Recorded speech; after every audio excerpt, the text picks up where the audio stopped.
Hello friends, यो चाहिँ तपाईँको 700 VA को चाहिँ एउटा सिंगल ब्याट्रीवाला चाहिँ सिम्पल तपाईँको एउटा चाहिँ युपिएस हो डेस्कटपको लागि हैन। डेस्कटप कम्प्युटरको लागि चाहिँ तपाईँको नर्मल्ली चाहिँ अब कम्प्युटर लाइन गयो भने चाहिँ आधी घन्टादेखि 1 घन्टासम्म चाहिँ यसले चल्छ हैन।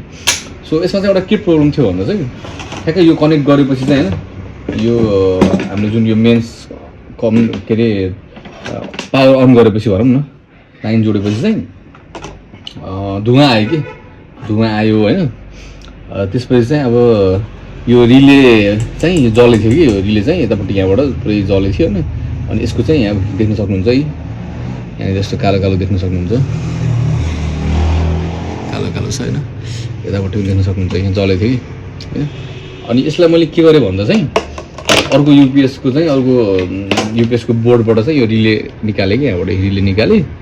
रिले निकालेर चाहिँ मैले चाहिँ यहाँ राखेँ हैन।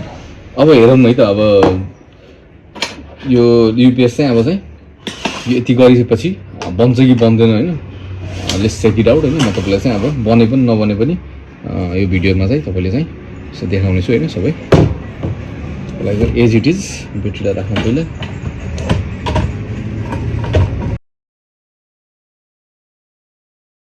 यो चाहिँ यसको ट्रान्सफर्मर है, ब्याट्री चार्ज गर्ने यताउति सबै ट्रान्सफर्मरले गर्दा हुन्छ।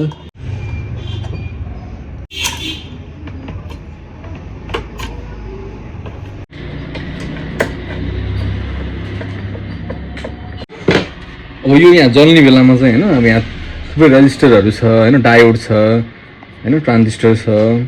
अब यिनीहरूमा पनि कुनै असर गरेको भए चाहिँ अरू पनि बिग्रिन सक्यो, अथवा चाहिँ कुनै मोस्फेटको कारणले चाहिँ हैन, यो आइसीहरूको कारणले चाहिँ यो जलेको भए पनि तपाईँको चाहिँ यो फेरेर चाहिँ नहुन सक्छ हैन। त्यही पनि अब ट्राई गरौँ हैन के हुन्छ। प्लगहरू चाहिँ ठ्याक्क एज इट इज ट्याक्क ट्याक्क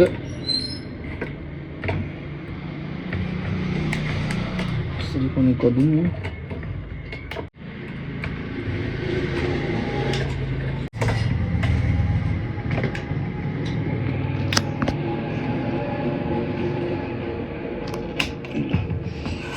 ट्रान्सफर्मरको लाइनहरू सबै मजाले कनेक्सन गर्ने।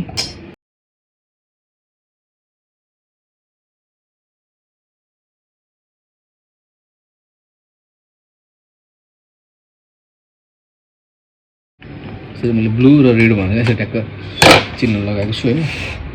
यति भइसकेपछि चाहिँ जोड्दिउँ हैन, जोड्दिउँ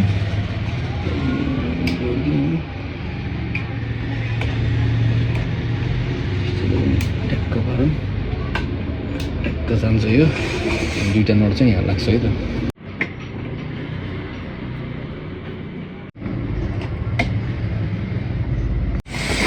यति गरेपछि अब रातो चाहिँ रातोमै जोड्नु पर्यो।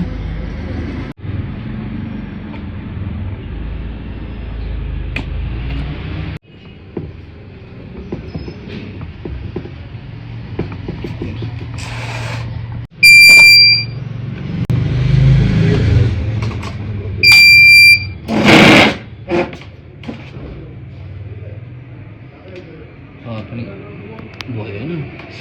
त्यसपछि हामीले कुनै यसमा चाहिँ अब मोनिटर अथवा सिपियु हैन कनेक्ट गरिसकेपछि चाहिँ यसमा चाहिँ धुवा आउँथ्यो हैन, र यतिकै पनि धुवा आउँथ्यो हैन अन गरेपछि।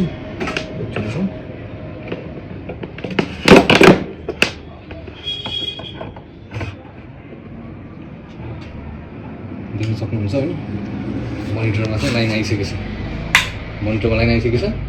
त्यस्तो धुवासुवा केही आएको छैन। अब मैले चाहिँ यो निकाल्दै लाइन गयो भन्नु न, लाइन गए पनि चाहिँ अब रिलेले के काम गर्छ त, मेन रिलेले काम गर्ने भनेको चाहिँ स्विचको काम गर्छ नि त। जब लाइन गएपछि एसीलेबाट डिसीमा ब्याट्रीमा स्विच गर्ने काम चाहिँ रिलेको काम हो। र अरू पनि थुप्रै काम हुन्छ त्यसको हैन।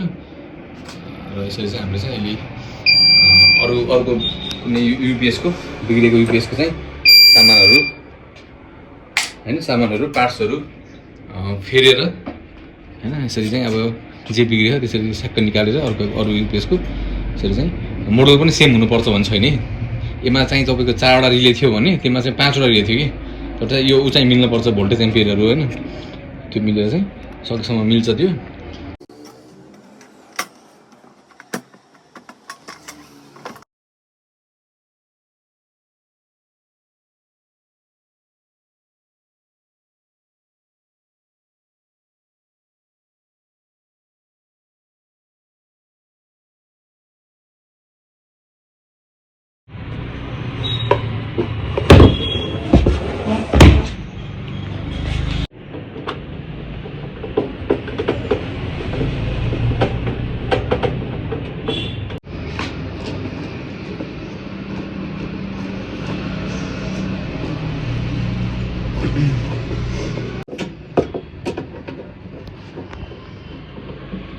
गाइज मलाई चाहिँ यो युपिएस मन पर्नुको कारण चाहिँ पछाडि जुन जुन हुन्छ सकेट 3टा छ क्या चाहिँ हैन। एउटा युपिएस सरी एउटा चाहिँ सिपियु, एउटा चाहिँ मोनिटर, एउटा चाहिँ स्पिकर अथवा हैन अरु कुनै जोड्नु पर्यो पनि।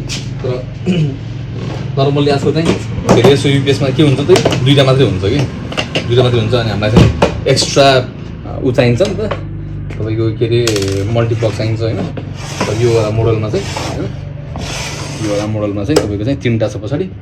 That is the best thing that I like the most about this UPS. So in this way we can repair. In this way we can repair UPS and UPS बिग्रियो भन्दैमा चाहिँ फाल्न पर्यो अर्को नयाँ लिन पर्छ भन्ने छैन हैन। यदि ब्याट्री ब्याकअप दिदैन भने चाहिँ ब्याट्री फेर्दा हुन्छ हैन। अब के प्रब्लम छ त अनि त्यही अनुसारले चाहिँ हामीले चाहिँ प्रब्लम आइडेन्टिफाई गरेर फल्ट पत्ता लगाएर this way you can repair the UPS. So I hope this is going to be helpful for you, and thanks for watching. Bye bye.